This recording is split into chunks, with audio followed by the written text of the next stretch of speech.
نحن أصحاب المعاني لسنا أصحاب الألفاظ.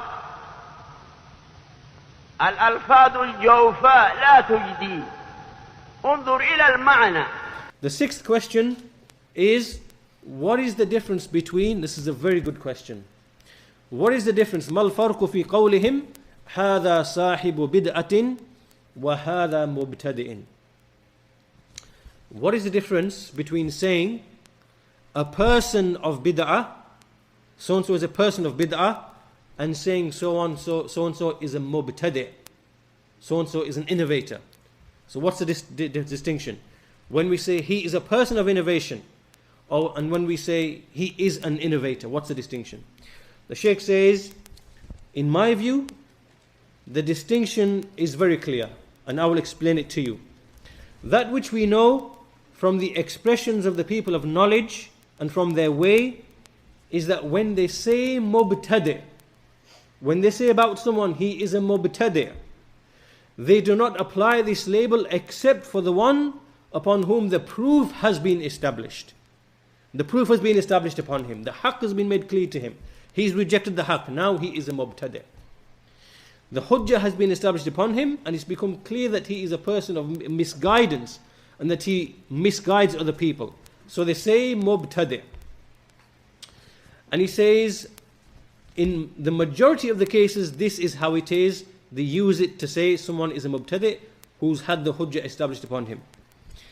Then he says, as for sahibu bid'atin, when we say a person of innovation, then it's not required that when we apply this label that the proof has been established upon him. No.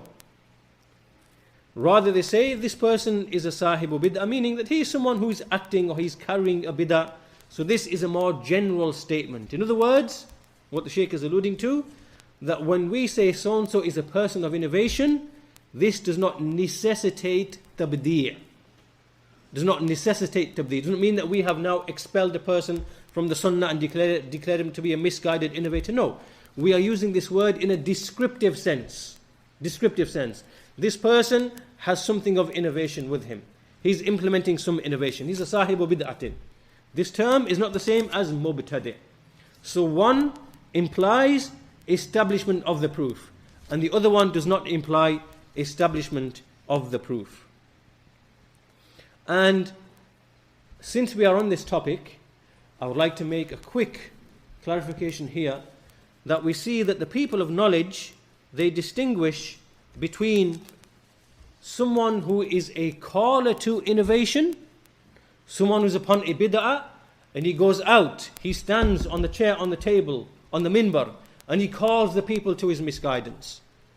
And on the other hand, we have a person who's upon some bid'ah, but he's not a caller.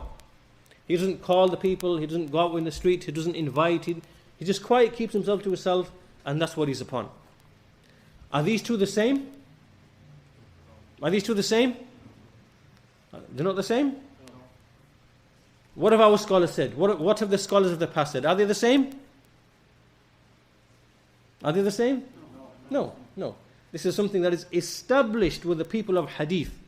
If you read in the books of hadith, you will see they clearly make a distinction between a caller to bid'ah and someone who isn't called to his bid'ah, in terms of accepting his narrations, not accepting his narrations. And the scholars have made this tafsil, Ibn Taymiyyah, and all of the Imams of the Salaf, in fact. Now, I want to read to you the statement of a Shaykh, and I want you to tell me, is this speech correct? The Shaykh says, some of them divide the innovators into the one who calls to his innovation and the one who does not call to his innovation. He says, Batil, wallahi. He says, Batil. And then he swears by Allah, wallahi, this is Batil. And then he says, I swear by Allah, I swear over it that this is Batil. Look at this courage. Look at this bravery he's showing. Batil, wallahi, Batil, wa ahlif alayhi aydan annahu Batil. That I swear this is Batil. Then he says, هذا التقسيم باطل باطل كلام فارغ كلام فارغ. This is false distinction. It is empty speech. And then he goes on and he says, He goes on with speech like this. I don't need to read it's lengthy, but you understand, you can see the language that he's using. Do you agree with this, ya ikhwan? Is this correct? Is this correct? Is this acceptable? Whose speech is this? Yahya al-Hajuri. Yahya al-Hajuri. And this is only a small drop in the ocean of misguidance of this fool. This man is a fool. He's been described as a fool. Shaykh Muhammad bin Hadi said this man is a safih. He is a fool. Shaykh Ubaid al-Jabri said he is a safih. He is a fool, mubtadi'. This man, this is a whole book on the misguidance of this man. And this is just, as I said, a small drop in the ocean of misguidance of this man. Our scholars, they distinguish between the one who calls to innovation and the one who does not call to innovation. Our scholars, they have these tafsilat because they are rooted in knowledge. This man is not rooted in knowledge.